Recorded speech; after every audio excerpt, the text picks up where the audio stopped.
nhiêu phay không đè nữa, đè nó sẽ chậm sức người thì chắc chắn là phải hơn sức máy rồi.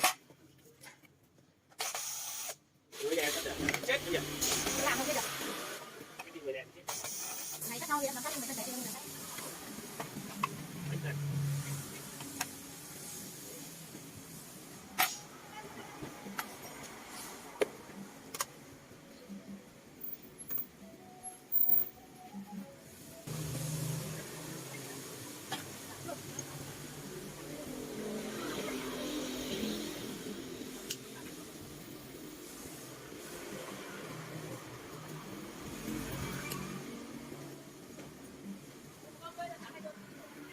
Ngoài những người dùng nó đi còn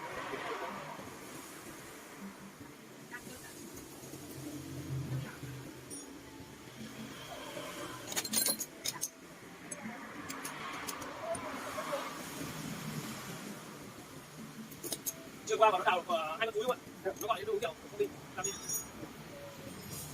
Một con này là nó chưa đào nó cứ nhìn thấy cố đấy, thế là nó gọi điện về nhà bảo anh cầm cuốc chẻ lên, thế là cái con nó còi đầu ra có tí được không ăn được, còn con cái không ăn đâu, còn hai con gì tự nhiên nó được còi đầu ra, em tí thích khổ mà sao nhìn thấy thôi. Nó nhìn cái lưới nó bị kéo không, nó cắt tốc lưới, vậy nên là nó cắt tốc lưới.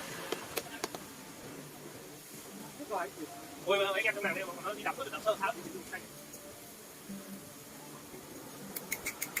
Qua hai con em không, con sâu, thế là đến 3 giờ nó thấy con say hết.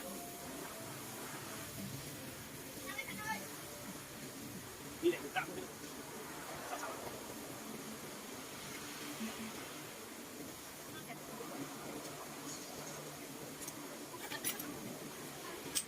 Như vậy 2 4 6 7 2 4 7 nhập vô để nó vào 182 này.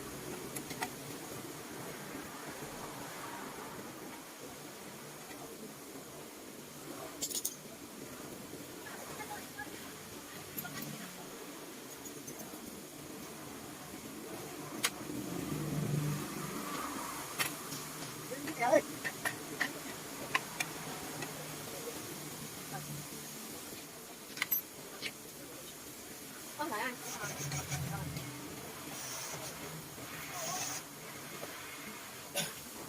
Giờ không có quay vậy đúng thích nhá.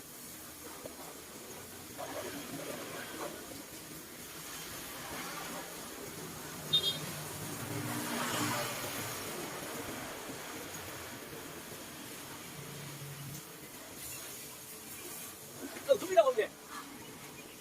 Này thì thằng mèo đi chứ.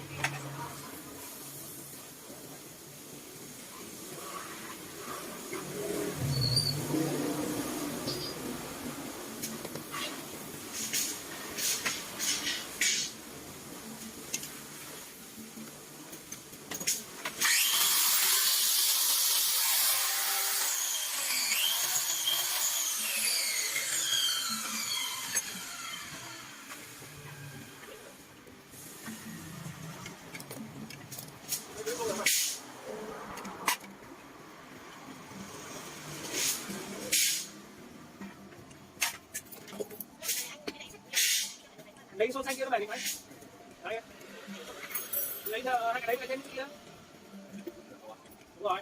Anh làm cái ơi, anh cái này là còn cái được. Chả phải đâu, cái màu nhựa này kia nó bền hơn chứ.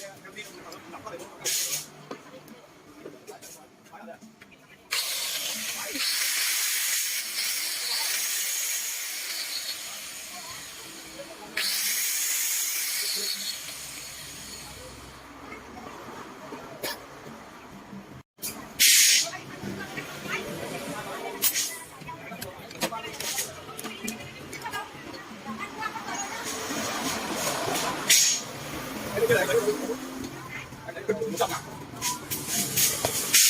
Cái này lúc nào cái rồi.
cái này em sao nó cái thức ăn nó đủ nhé gọi cái mắt gì đấy